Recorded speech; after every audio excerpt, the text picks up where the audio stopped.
Hello, you're welcome back to your number one agri channel. Kosmos Innovation Center, KIC, invest in young entrepreneurs and small business who have big ideas and want to see their country grow. So as part of the program, they allow the youth to go out for market research and come up with ideas, identify problems on this field, and come up with big ideas to solve and develop the country. So today we visited a research institute. Follow me, let's learn more. Thank you. My name is Ben. So yeah, this is the piggery. The center here is for research work. Okay, so we have the breeds we have here are large white, mainly large white. I have some land race traces, land race and large white crosses. And the system of rearing is the intensive system. Intensive means they are permanently housed. They don't go out. So everything must be carried out on them. It is very laborious. It means they are water for drinking, their feed, you have to supply. Cleaning around, you have to do everything. They don't have to go out to graze or to find their own feed. So it's intensive. Other systems which we are not practicing here. One is semi-intensive. In that case, they are given some shelter in a fence area. It means that the premises has been fenced. They cannot go beyond that fence. So they are given supplementary feed. And then there's vegetation in the paddock, in the fence area, for them to feed them. Each system has its advantages and disadvantages. Then we have the extensive, which is common with some of our farmers, where you see pigs on the range. Eating anything at all, including poo and poo. If you happen to go for free range and you are squatty and are not careful, you know what to happen. Okay, so the pigs here are for research work.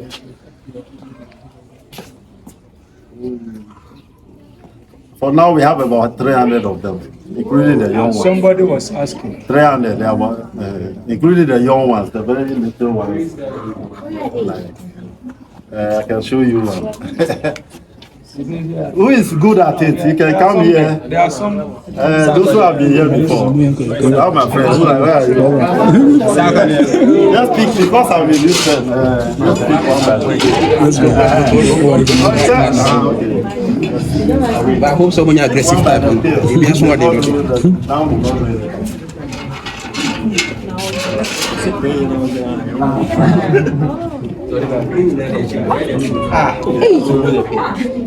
Carry it like this, it doesn't make noise. But when I start holding the body, you see the noise. And this female. The male, you see small, two balls.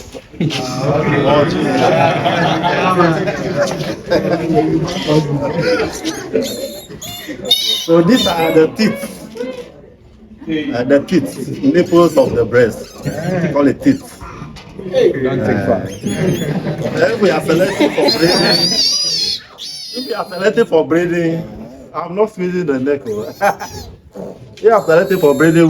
One of the features we look for is the teeth, the way they are uniformly placed in pairs. 1, 2, 3, 4, 5, 6. 6 or 7 is okay.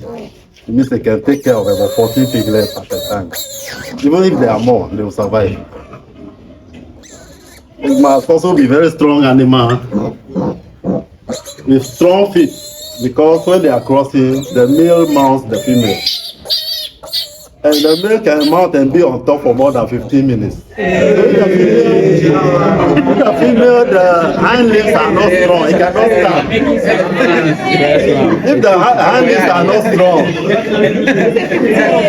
hind limbs are not strong, it cannot stand to carry the male. So crossing will not be effective. You will not get a large litter. Litter is the number of piglets that will be farrowed at the time. The mother pig is called a sow.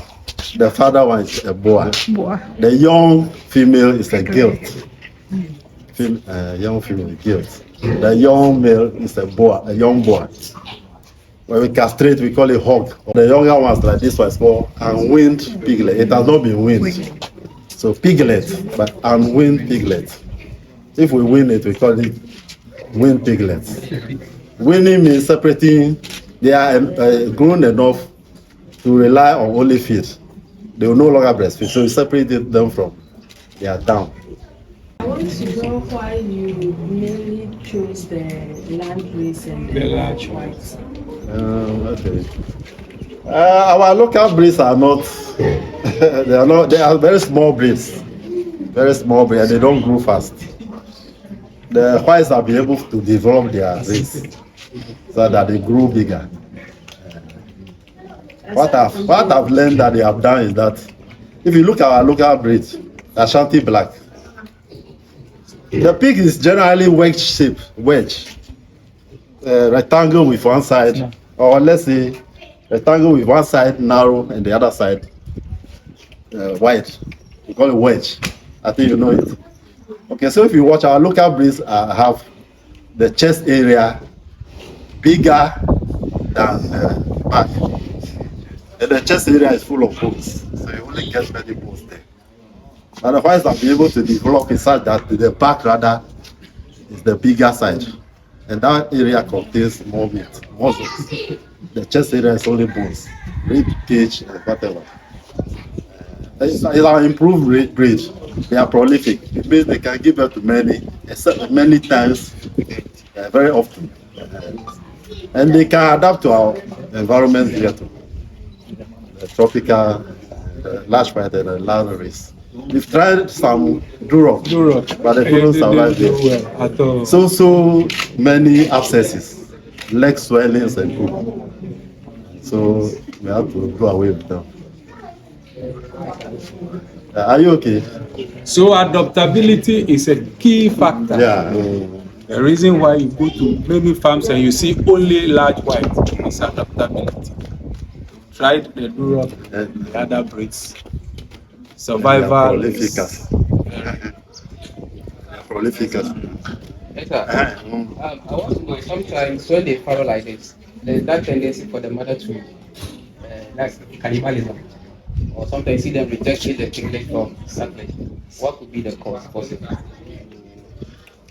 It's not common at our place here, but it may be a feeding problem. If the feed is not balanced, if some nutrients are lacking, it can happen. And I also learned that if the mother passed through a lot of pains, that is where he it rejects. I was going to add that you have to ensure that there's always feed.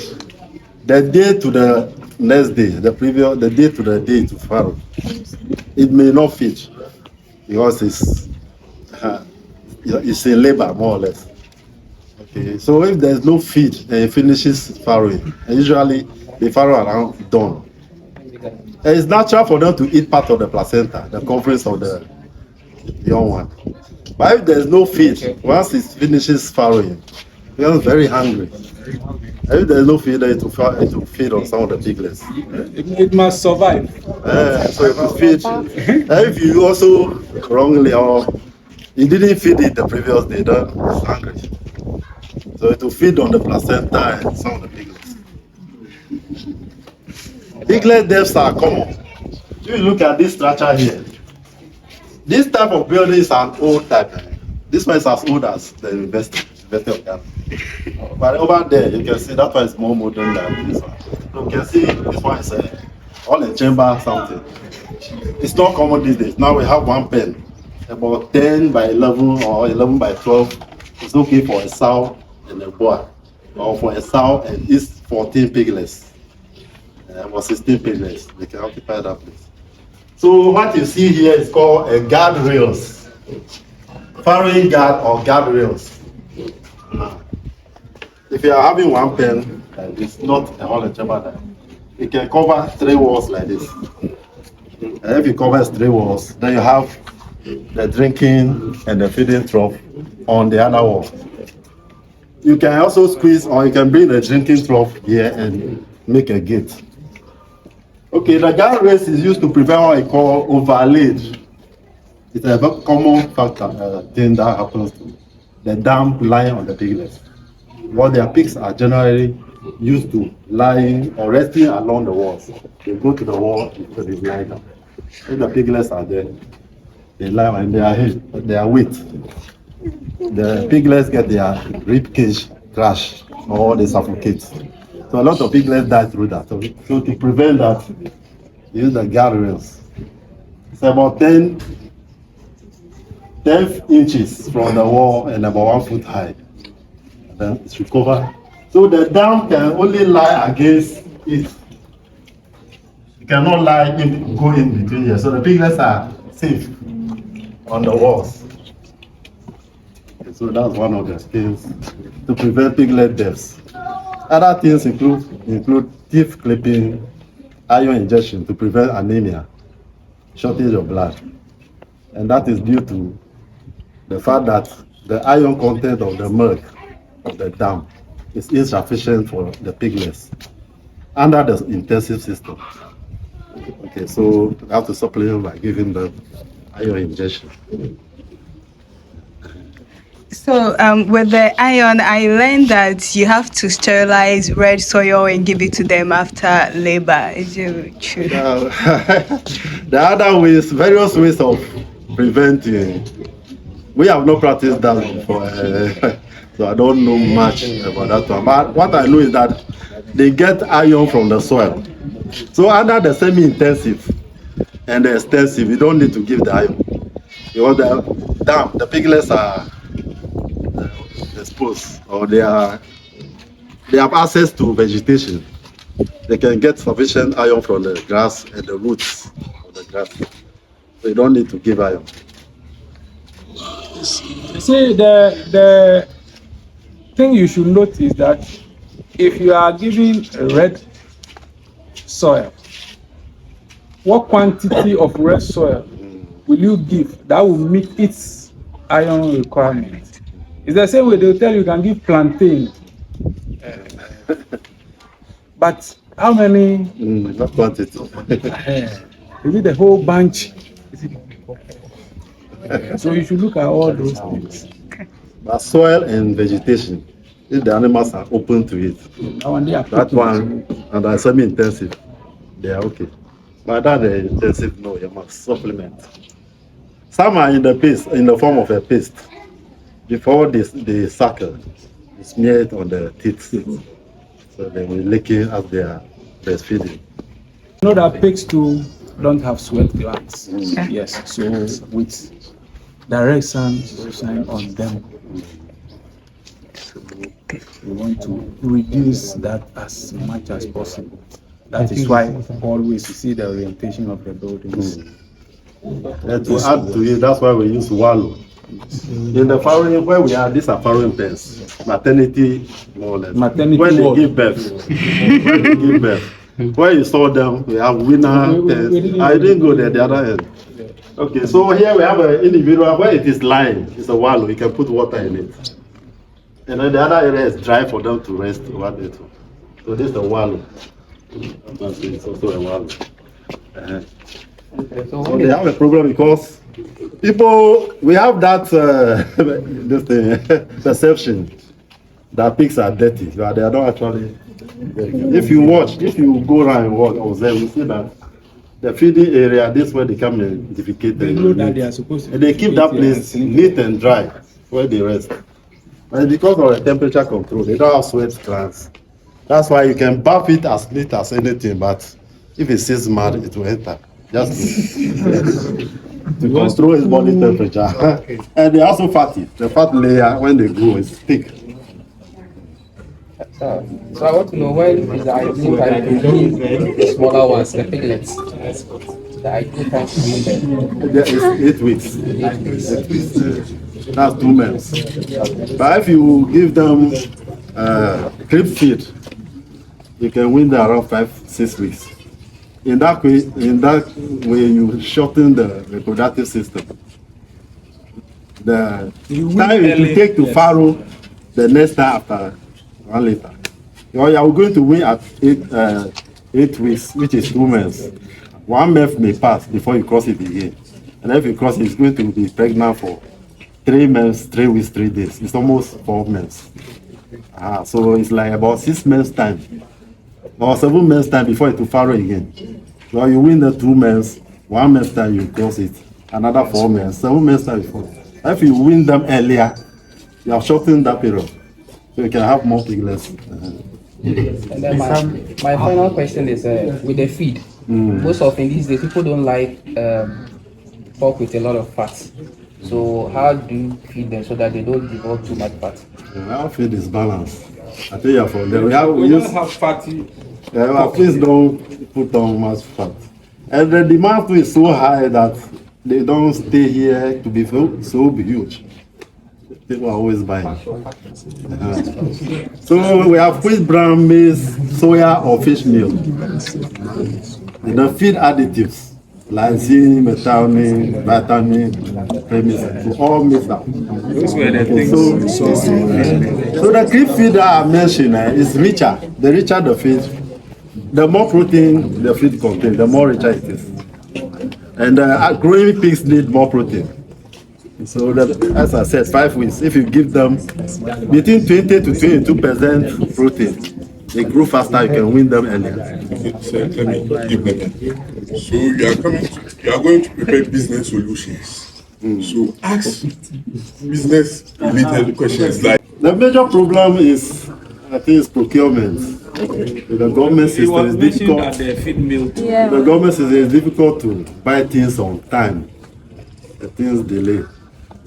And animals cannot fast. They cannot wait for the feed to come. You have to feed them every day.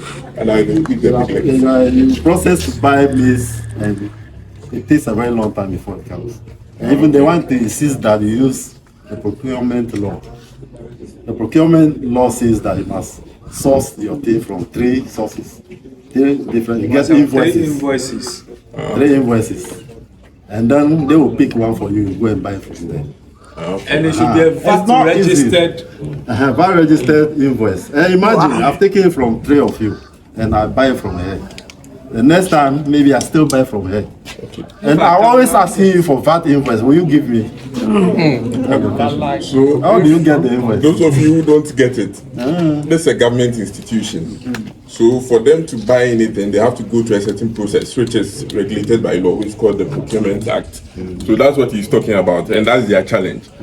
That for them, because they have to go through that process, I mean, so sometimes even if you imagine I come to you always for invoice, and I come to you. Don't come and buy. You Come will for be another one. interested. So some of you can think of how you can supply them, you know, or integrate your solutions into their system. That will make it easier for them to source from you at fair prices. That's good for you. So that's one, procurement. The workers too, we are eager to do that. But we are limited by the authorities insisting that this is a research center. It's a research center. And we are only recycling the funds that we have here. We don't get extra resources from the main university. Whatever we sell, we are recycling. And here we are paying our own utility bills, very high. Very high, about 30,000 a month. Both water and electricity. Thank you so much for watching, and for business enquiries, their details will be left in the description box. Do well to hit on the subscription button to join the lovely team.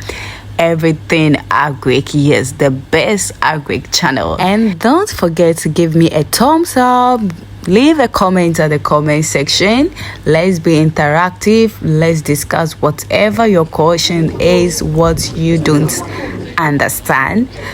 And then see you in my next video. Until then, bye bye.